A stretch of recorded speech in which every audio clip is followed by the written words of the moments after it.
about 13 alpha, and that's when that rudder the airframe starts vibrating just a little bit. Interesting. Of course, it feels like a stall buffet at first. Oh no, we're pretty far from the stall window. I see that with 345 knots. Yeah. And then basically, boss would bring it back around left, bring it for the diamond perch, for the diamond 360.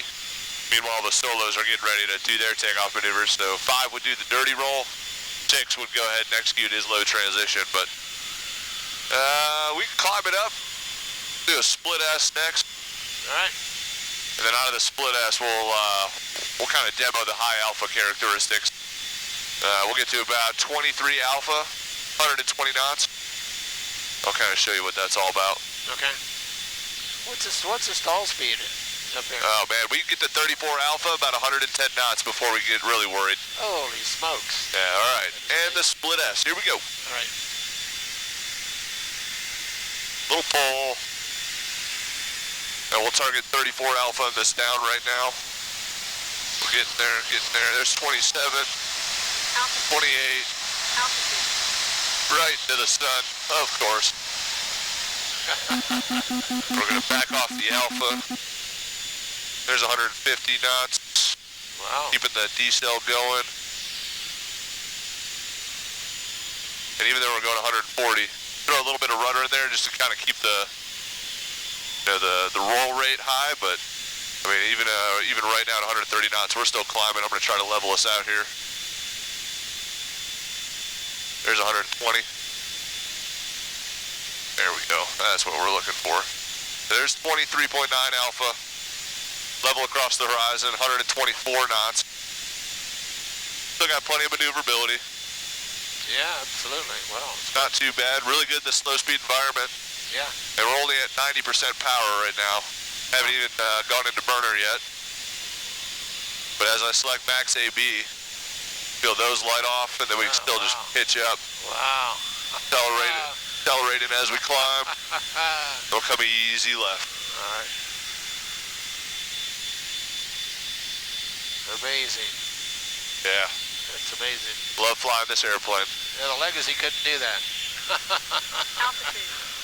Yeah, we got these, because the Legacies had those, the 404 motors. Yeah. And then these 414s, just a little bit more to it. But we'll go ahead and head towards the beach. We can do some aileron rolls. You wanna do the aileron rolls full speed? Sure, we'll try it. All right. We'll do 2 full speed aileron rolls to the left. Okay. We'll get to about 6 degrees nose high just because the nose will drop a little bit. All right. We'll get to about 400 knots here.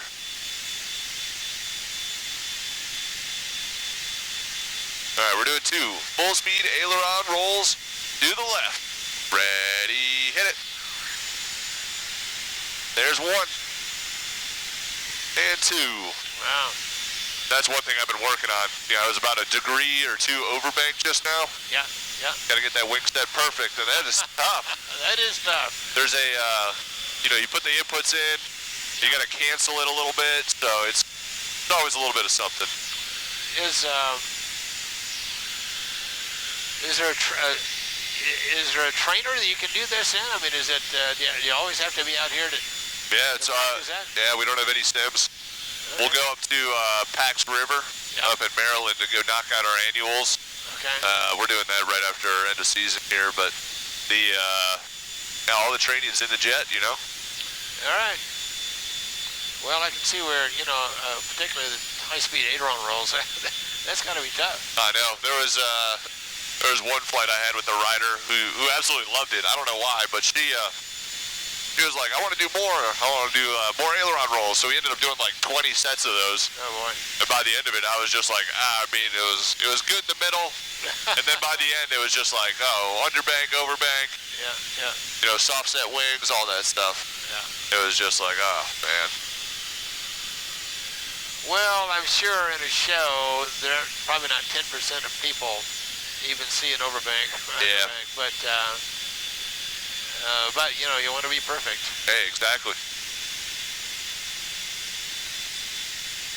Man, I figured, I was expecting fog this morning just based on the temperature and dew point. Yeah, they were predicting a little fog. Yeah, I think we lucked out. Yeah, perfect morning. Wow. All right, well, we do a 0G pushover. All right. We'll get us set up here. We're going to accelerate to about 300 knots. We'll pull the nose to about, well, let's call it 45 degrees nose high. And we'll just push over for 0 Gs. And up we go.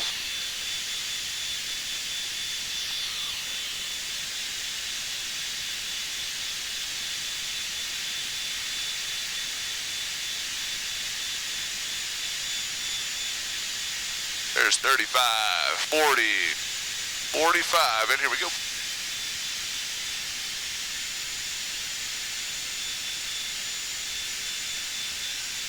Not much to it, just totally weightless.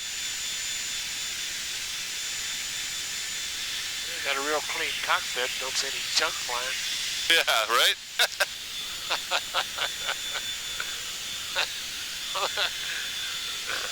All right.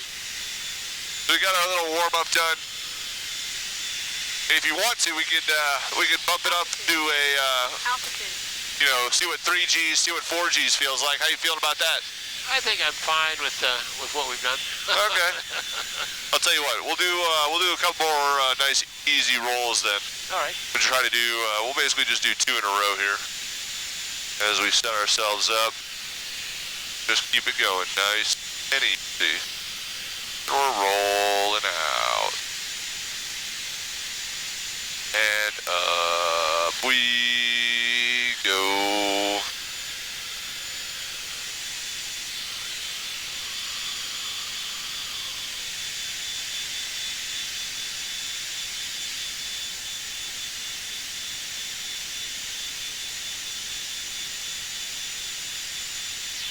Nose drop just a little bit.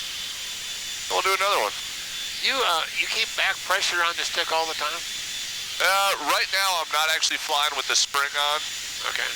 I mean, I could put it on if I felt like hazing myself, but Yeah. The flying right now is just a lot more enjoyable. Yeah. And I know, you know, it's heavy. We've been working on it. But right now, it's just nice to not fly with it on. Yeah. It's got to put quite a strain on your arm, doesn't it? Oh yeah, 40 pounds. Yeah. No joke. Yep. But they, on the team, they do it all the time, right? I mean, Yeah, every flight. The entire flight? Yep. Wow. It's pretty challenging. Sounds like it.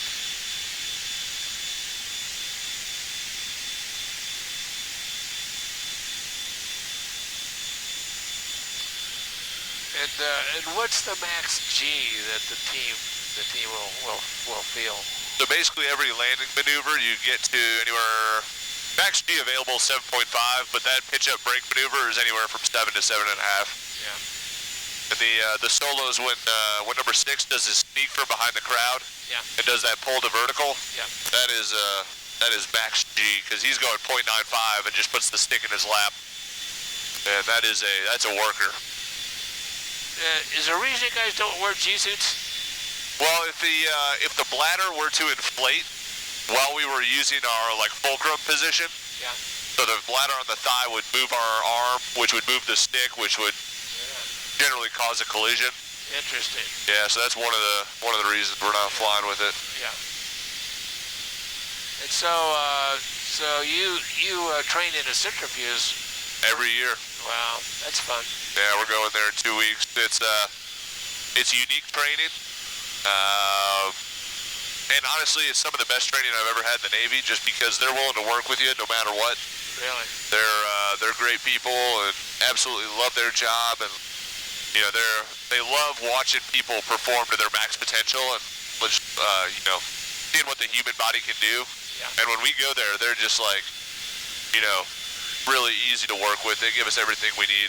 But every time I get out of that little centrifuge bucket, I feel like I've been through a washing machine. I'm sure. Yeah, it's just the tumbling sensation. Yeah. Now, do you get sick usually? No, I haven't gotten sick. It's usually just, it's hard to walk in a straight line afterwards, you know? Sure. It's like, get out, your inner ear's all backwards, and feel like you just been tumbling.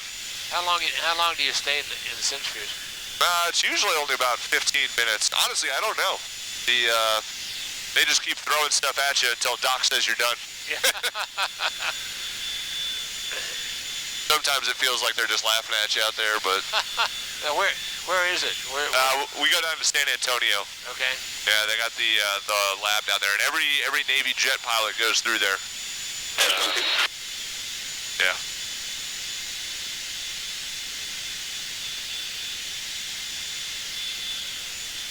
We'll go snuggle up next to the beach here.